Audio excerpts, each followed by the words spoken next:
তমলুকে জেলা শাসকের দপ্তরে রাজ্যের মুখ্য নির্বাচন আধিকারিক মনোজ কুমার আগরওয়ালের উপস্থিতিতে একটি গুরুত্বপূর্ণ সর্বদলীয় বৈঠক সম্পন্ন হয়েছে।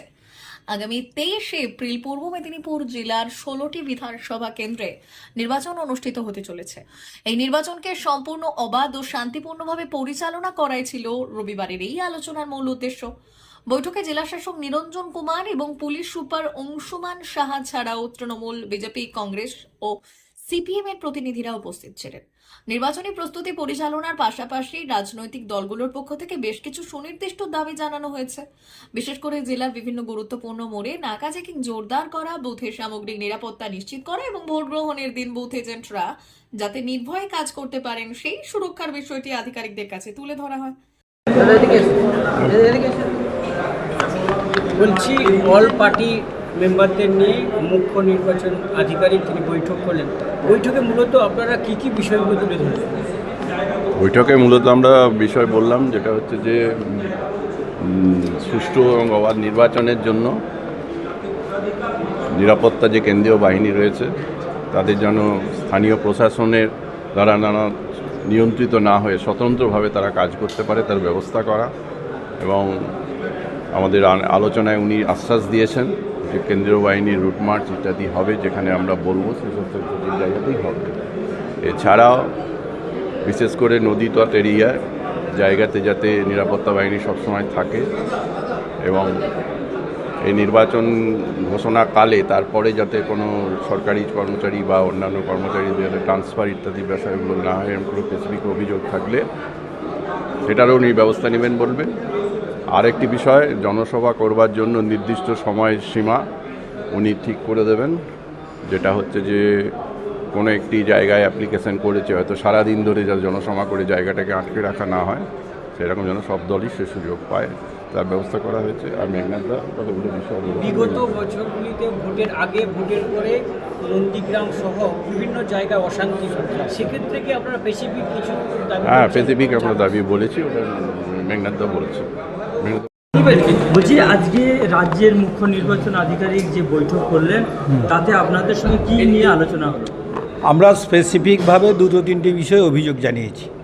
প্রথম অভিযোগ জানিয়েছি যে পশ্চিম মেদিনীপুরের সঙ্গে আমাদের যে পূর্ব মেদিনীপুরের বর্ডার আছে, সবং এবং আমাদের বাকচার যে বর্ডার, সেই বর্ডারে নিরপেক্ষভাবে যদি ভোট হয় বর্ডার সিল করা এবং নিরপেক্ষভাবে যদি বাকচার প্রতিটা ভোটার ভোট দিতে পারেন সেটাকে সুনিশ্চিত করতে হবে। এক।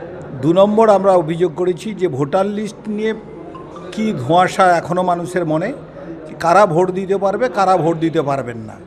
উনি বলছেন যে 6 তারিখ রাত 12টা পর্যন্ত যাদের ভোটার লিস্টের ওই হিয়ারিং সম্পন্ন হবে তারা ছাড়া কেউ পরবর্তী সময়ে ভোট দিতে পারবেন না। আমরা আবার প্রশ্ন করলাম যে আপনাদের যে ট্রাইব্যুনাল হয়েছে সেই ট্রাইব্যুনালে যারা আবেদন করছে, বলে আপনারা নিশ্চিত থাকুন ট্রাইব্যুনালে যারা আবেদন করছে কেউ ভোটার লিস্টে ভোট দিতে পারবেন না। উনি কি এলাকায় যাবেন বললেন? উনি স্পেসিফিক এই 11টা থেকে বিকেল 4টে পর্যন্ত উনি কিছু স্পেসিফিক ওনার কাছে কিছু জায়গা আছে, তার মধ্যে বাকচাও আছে, উনি সেই সব জায়গায় নিজে করবেন। সমস্ত রাজনৈতিক দলের প্রতিনিধিরা কি উপস্থিত ছিলেন? কংগ্রেস ছিল, সিপিএম ছিল, আর বিজেপি ছিল, আর আমরা টিএমসির পক্ষ থেকে ছিল। আপনার নাম? সোমনাথ বেরা, সাধারণ সম্পাদক, পূর্ব মেদিনীপুর তমলুক সাংগঠনিক জেলা তৃণমূল কংগ্রেস। অল পার্টি মিটিংয়ে আমরা ভারতীয় জনতা পার্টির পক্ষ থেকে যে সমস্ত বিষয়গুলো বলেছি, যে প্রথম আমাদের ছিল যে প্রতিটি পলিটিক্যাল পার্টি একটা স্থানে কত সময় ধরে মিটিংটা করতে পারবে। কারণ আমরা এর আগে দেখেছি যে কোনো পলিটিক্যাল পার্টি সুবিধা অ্যাপসে আবেদন করে দিল যে সকাল 8টা থেকে রাত্রি 8টা, আর কোনো পলিটিক্যাল পার্টির সুযোগ যাতে না পায়, সেটা উনি বলেছেন যে বিষয়টা আমরা ভাবনা চিন্তা করেই আমরা বলবো যে যাতে করে একাধিক পলিটিক্যাল পার্টি একটি জায়গায় মিটিং করতে পারে, নির্দিষ্ট সময় বেঁধে দেবে। দ্বিতীয় যেটা আমাদের ছিল যে যেগুলো বুথগুলো পোলিং স্টেশনগুলো, যে পোলিং স্টেশনে আমরা সেন্সিটিভ বুথগুলো যেগুলো আছে সেগুলো অনেক সময় কোনো পলিটিক্যাল পার্টি যাদের এজেন্ট আছে তারা যেতে পারে না। তাহলে আমরা বলেছিলাম যে যেতে পারে না যারা, তারা থানায় পৌঁছলে আপনারা সেই পোলিং স্টেশনে সেই এজেন্টকে পৌঁছে দেওয়ার মতন কোনো ব্যবস্থা আছে কিনা। উনি সেই জায়গাটা বলেছেন নিশ্চিতভাবে আমরা থানা থেকে তাদের নির্দিষ্ট জায়গায় যে পোলিং স্টেশনে উনি যেতে চাইছেন সেই পোলিং স্টেশনে পৌঁছে দেব। তৃতীয় যে জায়গাটা ছিল, যে ধরুন পোলিং যে স্টেশনগুলো আছে অনেকটা দূর থেকে ভোটারদের আসতে হয়তো, তার আগের দিন রাত্রে কিছু মোটরসাইকেল গিয়ে সেই এলাকাকে বলে দিল যে তোমরা ভোট দিতে যাবে না। তা সেই জায়গাটা সেই ভোটাররা যদি আমাদের ফোন করেন তাহলে আমরা নিরাপত্তা দিয়ে ভোটদানের ব্যবস্থা আমাদের জায়গা থেকে করে দেব। চতুর্থ যে জায়গাটা ছিল, যে এখনও পর্যন্ত রেকর্ডিং যারা সমাজবিরোধী তারা বিভিন্ন জায়গায় ঘুরে বেড়াচ্ছে, তাদের সম্পর্কে আপনার জানেন বলে তাদেরকে লকআপে রাখার জন্য আমরা যা যা ব্যবস্থা করার সেই ব্যবস্থাগুলো করব। আর ভোটার তালিকা আমরা লাস্ট কবে পাবো? 23 তারিখে যে ভোটটা আছে, উনি বলেছেন যে রাত্রি 12টায়, আপনি 6 তারিখ রাত্রি 12টার পরে আপনি পেয়ে সফট কপি পাবে 10 না, তারিখে 6 তারিখে রাত্রি 12টা পর্যন্ত যারা ফাইনাল ভোটার তালিকায় যারা উঠবে আর সেইটা তারাই ভোট দিতে পারবে, আর কেউ ভোট দিতে পারবে না। এই ভোটে 10 তারিখের মধ্যে আমরা ফাইনাল ভোটার তালিকা সমস্ত পলিটিক্যাল পার্টি পেয়ে যাব। এই বৈঠকের থেকে কি বুঝলেন যে আমি যেটা ধারণা করছি, অনেক সময় বহু 45 বছর রাজনীতির সঙ্গে যুক্ত, অনেক ভোট দেখেছি করেছি, এবারে মনে হয় ভোটটা সারা রাজ্যের কাছে উদাহরণ হয়ে যাবে। আপনার নাম আর মেঘনাথ পাল, তমলুক সাংগঠনিক জেলার বিজেপি সাধারণ সম্পাদক। আলোচনা যাতে পিসফুল ভোট হয় তার জন্য আমাদের সমস্ত পলিটিক্যাল পার্টির সহযোগিতা চেয়েছেন।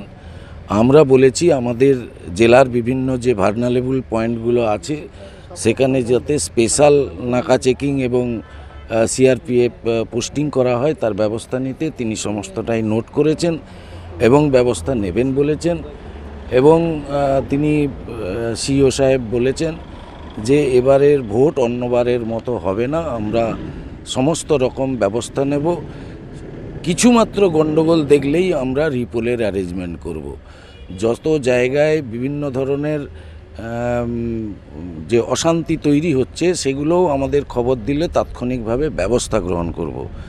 এছাড়া আমরা বলেছি যে এই এসআইআর নিয়ে যে সমস্ত সমস্যা হচ্ছে সেই সমস্যাগুলো এখনও নিরসন হলো না। তিনি বলেছেন যে যেহেতু সুপ্রিম কোর্টের অর্ডার অনুযায়ী অ্যাডজুডিকেশন হয়েছে এবং সেই অনুযায়ী আমরা করতে বাধ্য হয়েছি, আর সে কারণে এই 6 তারিখে রাত্রি 12টা পর্যন্ত আমাদের ফাইনাল ভোটার লিস্ট বেরিয়ে যাবে, তার উপরে দাঁড়িয়ে নির্বাচন অনুষ্ঠিত হবে। আমরা বলেছি যে অনেক মানুষের নাম বাতিল হয়ে গেল, যা অত্যন্ত গর্হিত কাজ হয়েছে, যা সঠিক হয়নি। সুতরাং এই ব্যবস্থাটা নিতে হবে আপনাদের, দেখুন আপনারা কি করবেন। তারা এই পর্যায়ে এই বৈঠক থেকে আপনারা কতটা আশাবাদী যে নিরাপত্তা বা ভোট শান্তিপূর্ণ? এখনও এই বিষয় নিয়ে বহু জায়গায় তো নাকা চেকিং হয়নি, বহু পয়েন্টে হয়নি, আমরা সেগুলো তুলে ধরেছি। এবার আমরা দেখব কতটা কি হতে পারে, এর বাইরে আমি এখনই কি বলবো। আপনার নাম আর ডেজিগনেশন? আমার নাম গোবিন্দ চক্রবর্তী, সিপিআইএম জেলা কমিটি। মা ওয়েলফেয়ার ফাউন্ডেশন নেশা মুক্তি ও পুনর্বাসন কেন্দ্র বিজ্ঞানসম্মত আধুনিক পদ্ধতি ও অভিজ্ঞ চিকিৎসকদের দ্বারা চিকিৎসা ও কাউন্সেলিং করানো হয়। নেশার প্রবণতা থেকে বের হওয়ার জন্য চাই সৎ ইচ্ছা। এই নেশাসক্ত ব্যক্তিদের নানান সমস্যার সম্মুখীন হতে হয়, তারা চাইলেও এই পথ থেকে বেরিয়ে আসতে পারেন না, হতাশ ও একাকিত্ব বোধ করেন। তাদের ভুল পথ থেকে স্বাভাবিক জীবনে ফিরিয়ে আনতে আমরা বদ্ধপরিকর। মাদকাসক্ত ব্যক্তি পাগল নয়, খারাপ নয়, তারা শুধুই অসুস্থ। প্রয়োজন শুধু সঠিক চিকিৎসা। আপনার সন্তান কোথায় যায়, কাদের সাথে চলাফেরা করে, নিয়মিত স্কুল কলেজ যায় কিনা, অপ্রয়োজনে বাড়ির বাইরে থাকে কিনা, অস্বাভাবিক জীবন যাপন করে কিনা, আপনি যা অর্থ দেন তা সঠিকভাবে ব্যয় করে কিনা, পারিবারিক অশান্তি, শারীরিক অত্যাচার, স্ত্রী পরিজনকে অকারণে সন্দেহ, অবিশ্বাস, কর্মক্ষেত্রে অবনতি, মাত্রাতিরিক্ত আর্থিক চাহিদা বেড়ে গেছে, তার মানে আপনার প্রিয়জন তীব্র নেশাগ্রস্ততায় বা মানসিক সমস্যায় ভুগছেন। নেশামুক্তি ও মানসিক রোগের নিরাময় ও কাউন্সেলিং কেন্দ্র এখন বেলদায়। মদ, গাঁজা, ড্রাগস ও ইত্যাদি বিভিন্ন ধরনের নেশা এবং মানসিক রোগের চিকিৎসা করতে হলে আজই আসুন মা ওয়েলফেয়ার ফাউন্ডেশন। এখানে আমাদের চিকিৎসা পদ্ধতি: 1. নেশাগ্রস্ত রোগী এবং তার পরিবারের কাউন্সেলিং এর ব্যবস্থা। 2. নিয়মিত যোগ, প্রাণায়াম ও ধ্যানের মাধ্যমে এবং মোটিভেশনাল ক্লাসের মাধ্যমে রোগীকে সুস্থ করা। 3. নিয়মিত ডাক্তারি পরিষেবা ও অভিজ্ঞ সাইকোথেরাপিস্ট দ্বারা কাউন্সেলিং এর ব্যবস্থা প্রদান। 4, প্রত্যেক রোগীর নিজস্ব শারীরিক এবং সামাজিক বৈশিষ্ট্য অনুযায়ী পৃথক পৃথক কাউন্সেলিং এর ব্যবস্থা, অভিজ্ঞ পরামর্শদাতার পরামর্শ প্রদানের ব্যবস্থা। 5, অনিচ্ছুক রোগীদের বাড়ি থেকে চিকিৎসা কেন্দ্রে নিয়ে আসার ব্যবস্থা করা হয়। বিশ্ব স্বাস্থ্য সংস্থা দ্বারা অনুমোদিত মদ, গাঁজা, ড্রাগস ও মানসিক রোগে চিকিৎসা করতে হলে আজই আসুন মা ওয়েলফেয়ার ফাউন্ডেশন বেলদা থেকে। যোগাযোগ করুন আমাদের সঙ্গে। Mobile number 9144587202। মা ওয়েলফেয়ার ফাউন্ডেশন বেলদা, কেশিয়ারি মোড়, রেলগেটের কাছে, মোহাম্মদপুর।